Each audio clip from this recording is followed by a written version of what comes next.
Dicionário Vini, a partir da letra G, a primeira palavra aqui é gado. Gado, no hebraico, a palavra é leph. Gado, mil, grupo. A primeira palavra gado significa animal domesticado ou animal de rebanho. Tem cognatos no aramaico, no acadiano.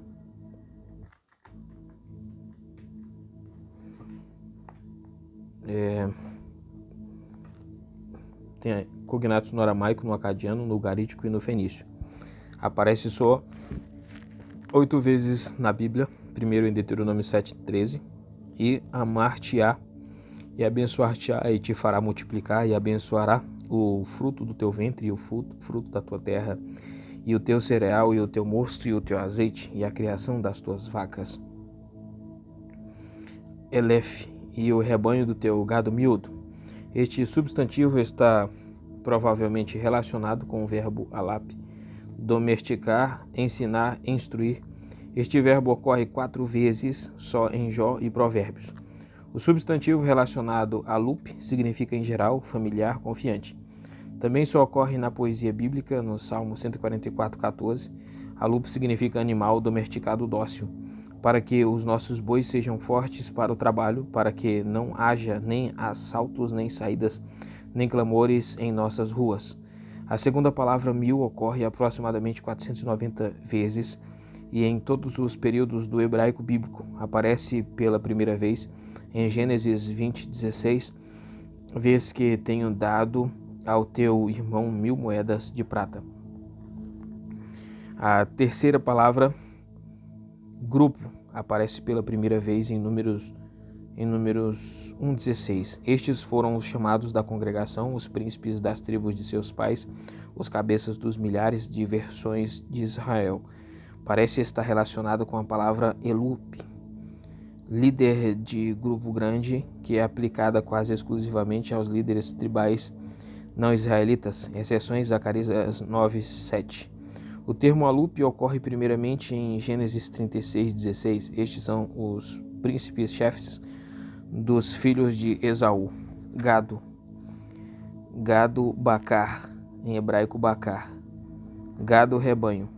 Este substantivo tem cognatos no árabe e no aramaico. Aparece cerca de 180 vezes no hebraico bíblico e em todos os períodos. O significado da palavra é novilho. Tais animais eram sacrificados para comida e o couro era apresentado como oferta a Deus. Números 15:8. Este significado de bacar está em Gênesis 12:16. Primeira ocorrência bíblica: e Faraó fez bem a Abrão por amor dela, Sara, e ele teve ovelhas e vacas e jumentos.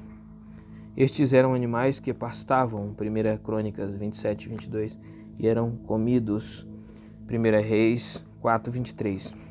Eles puxavam carros, 2 Samuel 6:6, e arados, Jó 1:14, e carregavam fardos no lombo, 1 Crônicas 12:40. O termo bacar se refere a um grupo de novilhos, ou rebanho, ambos os sexos, como ocorre em Gênesis 13:5. E também Ló, que ia com Abrão, tinha rebanhos e vacas no hebraico. Esta palavra aparece no singular e tendas. A palavra pode descrever um pequeno grupo de gado, não uma manada, Gênesis 47:17, Êxodos 22:1. Ou até um par de bois, Números 7:17. Um boi sozinho ou é indicado por outro termo hebraico, ou é chamado prole de bois, Gênesis 18:7. O termo bacar também se refere a estátuas de bois, e firmava-se o altar do holocausto sobre 12 bois, 3 que olhavam para o norte, 3 que olhavam para o ocidente, 3 que olhavam para o sul e 3 que olhavam para o oriente. 1 Reis 7:25. Alguns estudiosos acreditam que este substantivo esteja relacionado com o termo bacar, procurar, e com o substantivo boker, manhã. Geração. Geração. Este substantivo pertence a uma raiz semítica comum que significa duração no semítico oriental e geração no semítico ocidental. Parece que pela forma as palavras acadianas daru, longa duração, e duru, círculo, estão relacionadas com a raiz da palavra hebraica dor. No Antigo Testamento a palavra dor aparece cerca de 166 vezes, até 74 dessas ocorrências estão na repetição dor mais dor, significando sempre a primeira ocorrência da palavra está em Gênesis 6:9. Estas são as gerações de Noé, o relato de Noé. Noé era varão justo e reto em suas gerações. Noé andava com Deus. Primeiro, o significado concreto de geração é o período durante o qual as pessoas vivem. Disse o Senhor a Noé: entra tu e toda a tua casa na arca, porque te hei visto justo diante de mim nesta geração. Gênesis 7:1. Uma geração pode ser descrita por perversa, Deuteronômios 32:5, ou justa, Salmos 14:5. Próximo deste significado está o elemento temporal de dor. Uma dor, geração, é aproximadamente o período de tempo que vai do nascimento à maturidade da pessoa, o que no Antigo Testamento corresponde a um período de cerca de 40 anos. Números 14:33. Abraão recebeu a promessa de que 4 gerações de seus descendentes iriam estar no Egito antes que a terra prometida fosse herdada. Israel foi advertido para ser fiel ao Senhor, visto que o castigo para a desobediência se estenderia até a 4ª geração. Êxodo 20:5. Mas o amor do Senhor se estende a 1000 gerações daqueles que o amam. Deuteronômios 7:9. O elemento duradouro da fidelidade do concerto de Deus é variegadamente expresso pela palavra dor. A tua fidelidade estende-se de geração a geração, tu firmaste a terra e firme permanece. Salmo 119:90. O uso de dor em Isaías 51 ensina a dupla perspectiva de geração com referência ao futuro como também ao passado. Isaías falou sobre a permanente justiça do Senhor e disse que sua libertação é literalmente de geração em geração, ou seja, perpétua, Isaías 51:8. Mas devido à situação de Israel, Isaías pediu que o Senhor manifestasse sua força amorosa em benefício de Israel como nos dias passados. Literalmente, gerações eternamente, Isaías 51:9. Assim, dependendo do contexto, dor pode se referir ao passado, ao presente e ao futuro, ou ao futuro. O salmista reconheceu a obrigação de uma geração para as gerações por vir. Uma geração louvará as tuas obras e a outra geração anunciará as tuas proezas. Salmo 145:4. Mesmo o homem de cabelos brancos tem a oportunidade de instruir a mocidade. Salmo 71:17. Na Septuaginta, dor é traduzido quase sempre por gênia, geração. A palavra gerar, que é ialad, dar à luz, parir, gerar. Este verbo ocorre em todos os idiomas semíticos e em quase todas as formas verbais. A surpreendente exceção é no aramaico bíblico. Contudo, o verbo aramaico é bem atestado fora da Bíblia. O verbo ialad ocorre por volta de 490 vezes na Bíblia. Essencialmente, a palavra se refere à ação de dar à luz filhos e seu resultado criar filhos. Deus amaldiçoou a mulher, multiplicando-lhe a dor na geração de filhos. Gênesis 3:16, primeira ocorrência de Ialad. O segundo significado está exemplificado em Gênesis 4:18, que relata que Irad gerou, tornou-se pai de Meujael. Este verbo também pode ser usado em referência a animais. Em Gênesis 30:39, as ovelhas foram entre os rebanhos de Labão, davam crias listradas, salpicadas e malhadas. Um lema periodicamente recorrente na história bíblica é tipificado por Abraão e Sara. Eles não tinham herdeiro, mas Deus lhes fez uma promessa e lhes deu um filho. Gênesis 16:1-16. Isto demonstra que Deus controla a abertura do útero, Gênesis 20:17, e dá filhos como indicação de sua bênção. Os profetas usam a imagem do parto para ilustrar o terror que tomará conta dos homens do dia do Senhor, Isaías 13:8. Oséias usa a imagem do casamento e do parto para descrever a relação de Deus com Israel, Oséias 1:3. Uma das passagens mais ardentemente debatidas da Escritura, Isaías 7,14, usa este verbo para predizer o nascimento de Emanuel. Finalmente, os profetas às vezes lamentam o dia de seu nascimento, Jeremias 15,10. A palavra Ielad descreve a relação entre Deus e Israel em outros lugares da Bíblia. Esta relação é sobretudo pertinente ao rei que tipifica o Messias, o filho que Deus gerou. Salmos 2,7, Deus também diz que ele gerou a nação de Israel como um todo, Deuteronômio 32,18. Esta declaração está em surpreendente contraste com a retratação de Moisés de que ele não a gerou, Números 11,12, e portanto não quer mais ser responsável por ela. O motivo de Deus ter dado a luz a Israel é apanhado por Jeremias em Jeremias 31,20. Deus declara que seu coração se comove por Efraim, seu filho Ieled.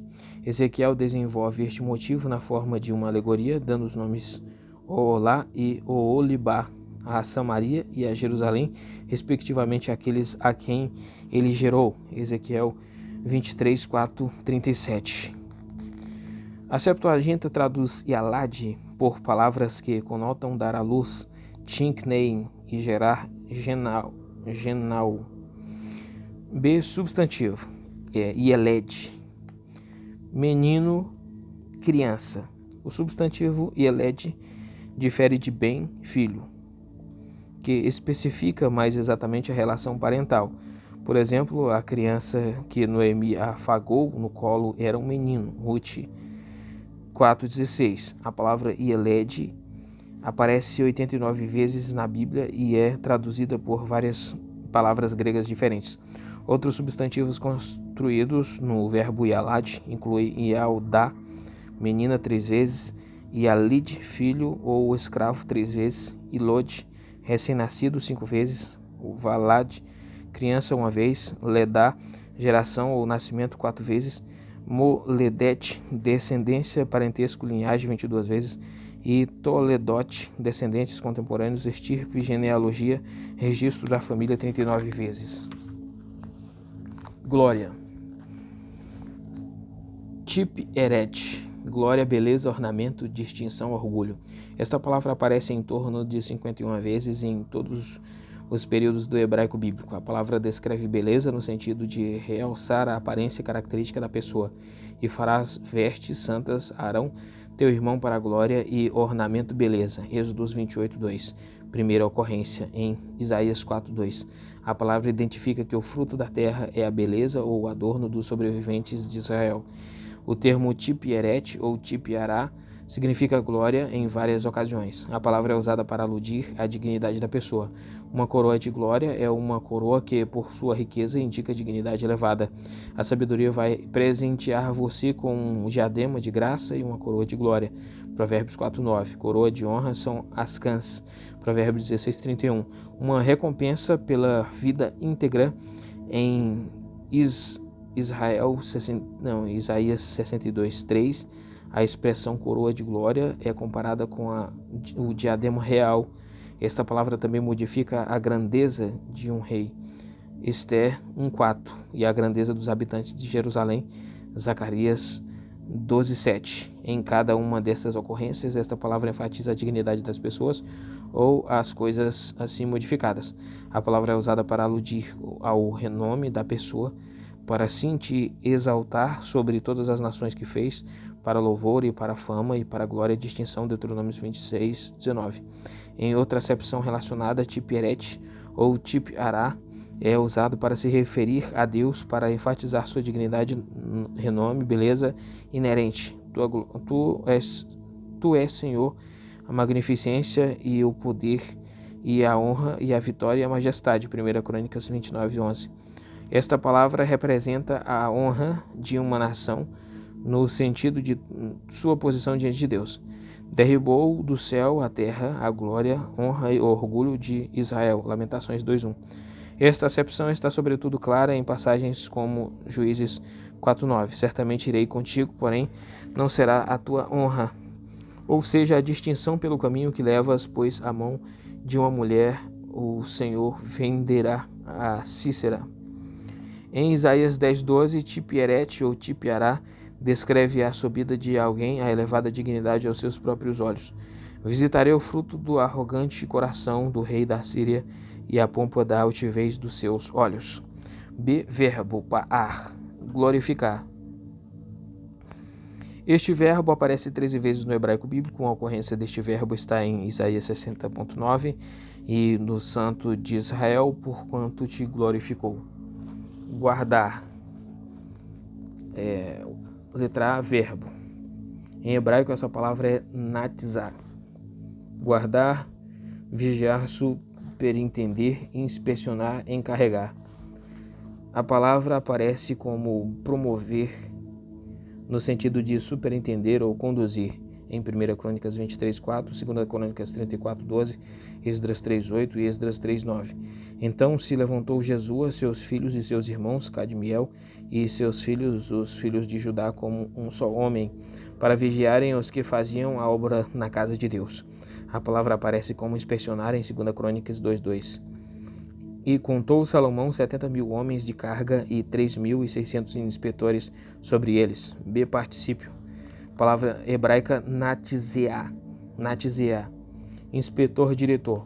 Usada ao longo da história do idioma hebraico, esta raiz é empregada no sentido substantival do hebraico moderno, significando eternidade e perpetuidade. Enquanto que esta palavra é usada por cerca de 65 vezes no Antigo Testamento hebraico, quase todas as vezes, com exceção de 5 ou 6, são particípios usados como substantivos verbais.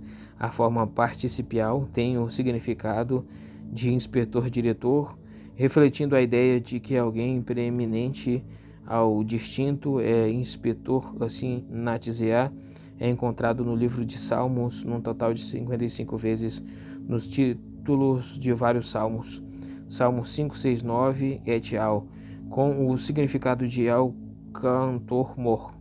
Edição de 1995. Outras versões trazem ao diretor de coro, ao músico principal e ao líder. O significado deste título não é claro. Dos 55 salmos envolvidos, 39 estão relacionados com o nome de Davi, 9 com Coré e 5 com Asaf, deixando só 2 salmos anônimos. A preposição hebraica, que significa para, a qual é usada com este particípio, tem o significado de tarefa, a pessoa designada, ou talvez mais razoavelmente seja a indicação de uma coletânea de salmos conhecida pelo nome de pessoa. Este título também é encontrado ao termo de Abacuque 3, mostrando que este salmo fazia parte da coleção de um diretor. A palavra se refere aos inspetores, em 2 Crônicas 2:18, como também 3.600 inspetores para fazerem trabalhar o povo. C. Adjetivo. A palavra natzah é usada somente em Jeremias 8:5, no sentido de persistir, porque, pois, se devia este povo de Jerusalém com uma apostasia contínua. Guarda, a palavra guarda. Há substantivos. A palavra mishmeret, no hebraico ela é mishmeret. Mishmar, vigia, guarda, posto, confinamento, prisão, custódia, divisão. A primeira forma desta palavra, que é feminina, ocorre 78 vezes, enquanto que a forma masculina é atestada 22 vezes. Estas formas estão espalhadas ao longo da literatura bíblica. O substantivo mishmar significa o guarda militar de uma cidade, porém nós oramos ao nosso Deus e pusemos um guarda contra eles de dia e de noite, por causa deles, os nossos inimigos. Neemias 4:9. Esta palavra representa o lugar onde o guarda cumpre sua tarefa. E ponham-se guardas dos moradores de Jerusalém, cada um na sua guarda e cada um diante da sua casa. Neemias 7:3. Alguém que guarda algo mantém de guarda. Matanias. Baquebuquias, Badias, Mesulão, Talmon e Acube eram porteiros que faziam a guarda às tesourarias das portas. Neemias 12:25. Em Jó 7:12, Mishmar significa guardar em geral de um criminoso potencialmente perigoso. Sou eu, porventura, o mar ou a baleia, para que me ponhas uma guarda? O termo Mishmar também representa lugar de confinamento à prisão, e entregou-os à prisão na casa do capitão da guarda, na casa do cárcere no lugar onde José estava preso. Gênesis 40.3. Primeira ocorrência da palavra. José pôs seus irmãos juntos em guarda 3 dias, Gênesis 42:17, e depois permitiu que 9 deles voltassem à Palestina para buscarem Benjamim, ato que prova supostamente que eles não eram espiões, enquanto um deles ficou na prisão egípcia, Gênesis 42:19. Sob a lei mosaica, não haveria prisões onde manter em confinamento prolongado as pessoas depois de serem condenadas por crime. Ao invés disso, os acusados eram presos por tempo muito curto, às vezes procedendo imediatamente o julgamento até que este fosse organizado. Levítico 24:12. Depois do julgamento, a parte culpada era morta, castigada, multada ou obrigada a prestar serviços à comunidade até que a pena fosse cumprida. A palavra Mishmar representa também um grupo de assistentes, especialmente no templo. Nesta acepção, a palavra retrata as divisões da guarda do templo. A Supim e Rosa, a do ocidente, com a porta Salequete, junto ao caminho da subida, uma guarda defronte da outra guarda. 1 Crônicas 26:16, porém, em Neemias 12:24, o serviço feito a um servo levítico o serviço feito é o serviço levítico em geral, portanto, guarda contra guarda, divisão correspondendo à divisão. Todas estas divisões levíticas constituíam os serviços plenos do templo, Neemias 3:14. O substantivo Mishmeret aparece com os mesmos significados dos apresentados há pouco. Pode significar guarda militar ou guarda civil, Neemias 7:3. Em Isaías 21:8, a palavra significa o lugar onde a pessoa fica de guarda. E de guarda me ponho noites inteiras. A expressão fazer a guarda, no sentido de cumprir a função de guarda, aparece com a palavra Mishmeret em 2 Reis 11:5. Uma terça parte de vós que entra no sábado fará a guarda da casa do rei. Em 2 Samuel 20.3, Mishmeret descreve o lugar da prisão. Davi pôs 10 de suas concubinas que tinham sido contaminadas por Absalão numa casa de reclusão, numa casa em guarda. O termo Mishmeret é usado para representar uma ideia mais abstrata que Mishmar, considerando que Mishmar significa as divisões levíticas que serviam o Senhor. Talvez com exceção de Neemias 3:30, onde Mishmeret significa cargo ou divisão de serviço. A palavra Mishmeret se refere ao serviço sacerdotal ou levítico. Ficará exposto à porta da tenda da congregação dia e noite por 7 dias e fareis aguardar a guarda do Senhor. Levíticos 8:35. Números 3:25 fala dos deveres dos levitas na tenda da congregação. Os levitas tinham o cuidado da guarda do tabernáculo do testemunho. Números 1:53. A palavra então sugere o ato e a obrigação ou cuidado regularmente prescritos.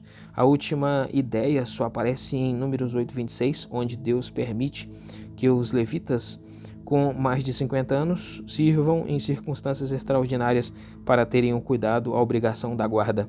A palavra diz respeito à obrigação ou serviço divino, uma obrigação não cultural, porquanto Abraão obedeceu a minha voz e guardou o meu mandado. Os meus preceitos, os meus estatutos e as minhas leis. Gênesis 26.5. Primeira ocorrência de Mishmeret, Deuteronômio 11:1. B. Verbo, chamar. Vigiar, guardar. Este verbo ocorre 468 vezes no Antigo Testamento. Em Jó 14:16, a palavra significa vigiar, mas agora contas os meus passos. Não estás tu vigilante sobre o meu pecado? Guerra, letra A, substantivo. A palavra em hebraico é milhamá. Milhamá significa guerra, batalha. É a palavra em hebraico. Significa guerra, batalha, escaramuça e combate. Esta palavra só tem um cognato no ugarítico. O hebraico bíblico a atesta 315 vezes e em todos os períodos. Esta palavra significa guerra, a confrontação global entre dois exércitos. Gênesis 14:2 pode se referir ao envolvimento em hostilidades considerado como um todo a batalha e ordenaram batalha contra eles no vale de Sidim, Gênesis 14:8. Esta palavra é usada só para aludir o que significa, mas também a luta corpo a corpo de fato. E ouvindo Josué a voz do povo que jubilava, disse a Moisés: alarido de guerra há no arraial. Êxodos 32:17. Às vezes, milhamá representa a arte de guerrear ou combater. O Senhor é varão de guerra. Êxodos 15:3. Presume-se que há vários princípios que governavam a guerra no Antigo Testamento. A violência injusta era proibida, mas a guerra, como parte da vida antiga, era conduzida. Juízes 4:13. E usada por Deus. Números 21:14. Sacrifícios que reconheciam sua liderança e soberania eram feitos antes da guerra. 1 Samuel 7:9. E se ele fosse consultado e obedecido, Juízes 20:23, Israel recebia a promessa de proteção divina, Deuteronômios 20, do 1 ao 4. Nenhuma vida seria perdida, Josué 10:11. A presença de Deus na batalha era simbolizada pelo Arca do Concerto, 1 Samuel 4:3-11. Sua presença tornava necessária a pureza espiritual e ritual, Deuteronômios 23, 9 e 14. Antes e durante a batalha, tocavam-se trombetas que colocavam a causa diante de Deus, em antecipação da vitória e gratidão por ela. Números 10, 9 e 10, como também para retransmitir as ordens dos chefes. Um grito de guerra acompanhava o início da batalha, Josué 6:5. No princípio, o exército de Israel era formado por todo homem com mais de 20 e abaixo de 50 anos. Números 1, do 2 ao 3. Às vezes eram convocados só certos segmentos do exército destes cidadãos potenciais, números 31, 3 ao 6. Havia diversas circunstâncias que poderiam isentar o indivíduo da guerra, números 1, 48 e 49, Deuteronômios 20, do 5 ao 8. Sob o reinado de Davi e Salomão, se desenvolveu um exército profissional. Foi especialmente proeminente sob o reinado de Salomão, cujo exército era renomado por seus carros de guerra. Antes de atacarem as cidades que estavam fora da Palestina, deviam ser-lhes oferecidas termos de rendição. Complacência significava subjugação e escravidão. Deuteronômios 20.10. As cidades e os povos dentro da terra prometida deviam ser totalmente eliminados. Eles estavam sob anátema. Deuteronômios 2:34. Isto tornava tais batalhas exclusivamente guerras santas, onde tudo era dedicado e sacrificado a Deus. Os reis de Israel foram advertidos a confiar em Deus como a força deles, em vez de colocar sua confiança na grande quantidade de cavalos e carros. Deuteronômios 17:16. Seus exércitos foram proibidos de cortar árvores frutíferas para construir equipamentos de assédio. Deuteronômios 20:19 e 20. Os soldados eram pagos por guardar os saques ganhos em batalha, números 31, 21 ao 31. Os espólios eram divididos igualmente por todo o exército, até os da retaguarda, números 31, 26, 47. Juízes 5:30. Deus também recebia uma parte, números 31, 28, 30. Verbo. Yaham. Engajar-se na batalha, lutar, guerrear. Este verbo ocorre 171 vezes no hebraico bíblico. A primeira ocorrência está em Êxodos 1:10. Eia azemos sabiamente para com ele, para que não se multiplique e aconteça que, vindo a guerra, ele também se ajunte com os nossos inimigos e peleje contra nós e suba da terra. Aí é já a palavra H. Então aqui terminou a palavra G do dicionário Vini.